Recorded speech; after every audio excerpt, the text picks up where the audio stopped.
दोस्तों आज हम बात करेंगे कि एलटी ग्रेड या फिर यूपी टीजीटी में सोशल साइंस में सामाजिक विज्ञान में सब्जेक्ट कॉम्बिनेशन के लिए जो सब्जेक्ट आपने स्नातक स्तर पर पढ़े हुए हैं, क्या उससे इतर जो बाकी दो सब्जेक्ट हैं, क्या आप उससे टीजीटी या फिर एलटी ग्रेड दे सकते हैं? क्या ये मान्य होगा?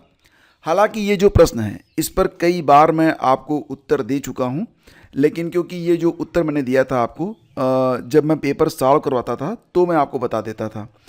स्पेशल कभी एक अलग लेक्चर में एक अलग वीडियो में मैंने ये जानकारी आप लोगों को नहीं दी, लेकिन ये बहुत कॉमन सवाल है। अभी आज सुबह का सेशन जब हुआ था उसके बाद बहुत सारे बच्चे यही सवाल कर रहे हैं कि सोशल साइंस में जो विषय उन्होंने पढ़ा हुआ है, जैसा कि आप जानते हैं कि अगर आप सोशल साइंस सामाजिक विषय के साथ टीजीटी या फिर एलटी ग्रेड देना चाहते हैं, दो बातें बहुत क्लियर करना चाहूँगा। पहले तो ये कि जैसा कि आप जानते हैं कि आपका जो सोशल साइंस में सब्जेक्ट कॉम्बिनेशन हो वो यहाँ पर जो 4 विषय दिए गए हैं, स्नातक स्तर पर कम से कम सेकेंड ईयर तक दूसरे साल तक आपने इन चारों में से कोई भी 2 विषय अगर आपने पढ़े हैं तो आप एलिजिबल हैं। ठीक है, थर्ड ईयर में नहीं बन रहा है आपका कॉम्बिनेशन, उससे कोई दिक्कत नहीं होने वाली है। सेकेंड ईयर तक मान लेते हैं आपने इतिहास भूगोल पढ़ लिया, इतिहास अर्थशास्त्र पढ़ लिया, इतिहास राजनीतिशास्त्र पढ़ लिया, या फिर आपने भूगोल और अर्थशास्त्र पढ़ा हुआ है सेकेंड ईयर तक, या फिर आपने अर्थशास्त्र राजनीतिशास्त्र पढ़ा हुआ है सेकेंड ईयर तक, या फिर एनीवे कुछ भी आपने पढ़ा हुआ है। ठीक है, मान लेते हैं आपने केवल सेकेंड ईयर में अर्थशास्त्र और राजनीतिशास्त्र पढ़ा हुआ है, तो भी मतलब इनमें से जो 4 सब्जेक्ट यहाँ पर दिए गए हैं इनमें से कोई भी 2 विषय अगर आपने स्नातक सेकेंड ईयर तक भी पढ़े हुए हैं तो आप एलिजिबल हैं। ठीक है, अब यहाँ पर एक बात और भी है। मान लेते हैं कि एक एस्पिरेंट है ए, ठीक है। अब एस्पिरेंट ए जो है उसने जो अपना बीए किया हुआ है, बीए में जो उसका विषय रहा है वो मान लेते हैं इतिहास है और भूगोल है। ठीक है, इतिहास है और भूगोल है, तो मान लेते हैं कि उसको अर्थशास्त्र और राजनीति शास्त्र ज़्यादा बेहतर आता है। इतिहास भूगोल को छोड़कर वो अर्थशास्त्र और राजनीति शास्त्र से मान लेते हैं कि पेपर देना चाहता है सोशल साइंस का, तो क्या वो दे सकता है? बिल्कुल वो दे सकता है। अगर वो चाहे तो इतिहास जो कि पढ़ा हुआ है, अर्थशास्त्र जो कि उसने नहीं पढ़ा हुआ है, इन दोनों में भी अगर वो चाहे तो पेपर दे सकता है। ठीक है, यानी कि आपका जो एलिजिबिलिटी है वो तो होनी चाहिए। एलिजिबिलिटी सेकेंड ईयर तक भी बन रही है तो भी कोई दिक्कत नहीं है, थर्ड ईयर में कॉम्बिनेशन होना ज़रूरी नहीं है। ख़ास तौर से मैं यहाँ पर बात कर रहा हूँ यूपी टीजीटी और एलटी ग्रेड के बारे में। बाकी जो होते हैं DSSS, KBS, NBS, EMRS, उसके बारे में बात मैं नहीं कर रहा हूँ, ये बात ध्यान रखिएगा। यहाँ पर स्पेशली बात हो रही है यूपी टीजीटी और एलटी ग्रेड के बारे में। तो आपका जो कॉम्बिनेशन है इस प्रकार से बनेगा कि इनमें से कोई भी 2 विषय आपने पढ़ा हुआ हो, और जब आप पेपर हल कर रहे हो तो उसमें आप कोई भी 2 सब्जेक्ट हल कर सकते हैं। ये पेपर मैंने आप लोगों के लिए ले आया हूँ मैं, आप देख सकते हैं यहाँ पर कि जो पेपर आपको मिलेगा सामाजिक विज्ञान में बिल्कुल इसी प्रकार से होगा। ठीक है, यहाँ पर देखिए आपको अपना अनुक्रमांक लिखना पड़ेगा और यहाँ पर OMR क्रम संख्या लिखनी पड़ेगी। इसके बाद 2 घंटे का समय मिलेगा आपको, पूर्णांक 500 रहेगा। ठीक है, ये ध्यान रखिएगा आप लोग। और सबसे महत्वपूर्ण बात ये है कि जो आपका यहाँ पर देखेंगे आप, तो आपको यहाँ पर जो पेपर मिलेगा वो 2 पार्ट में मिलेगा। जो पार्ट 1 है, पार्ट 1 आप देख रहे हैं, तो भाग 1 में 4 प्रश्न आपको दिए गए हैं। किस प्रकार से?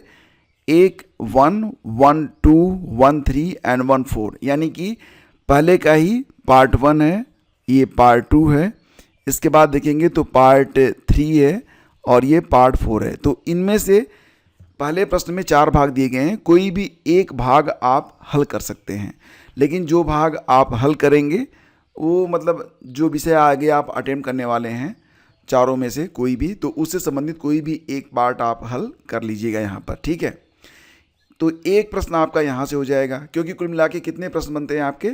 125 प्रश्न आपको हल करने हैं। तो पहले भाग से पहला क्वेश्चन हो गया आपका, कोई भी एक पार्ट आप हल करेंगे। बाकी मान लेते हैं कि आप अब जब आगे बढ़ेंगे तो अगला जो है वो भूगोल है। आप भूगोल को चूज करते हैं, भले ही आपने स्नातक में भूगोल पढ़ा हो या ना पढ़ा हो, लेकिन अगर आप चाहें तो जो सब्जेक्ट आपने स्नातक में नहीं भी पढ़ा है, स्पेशली ध्यान रखिएगा, एलिजिबिलिटी तो आपकी होनी चाहिए, यानी कि जो इतिहास, भूगोल, अर्थशास्त्र और राजनीति शास्त्र है, इनमें से कोई 2 विषय तो आपका पढ़ा हुआ होना चाहिए।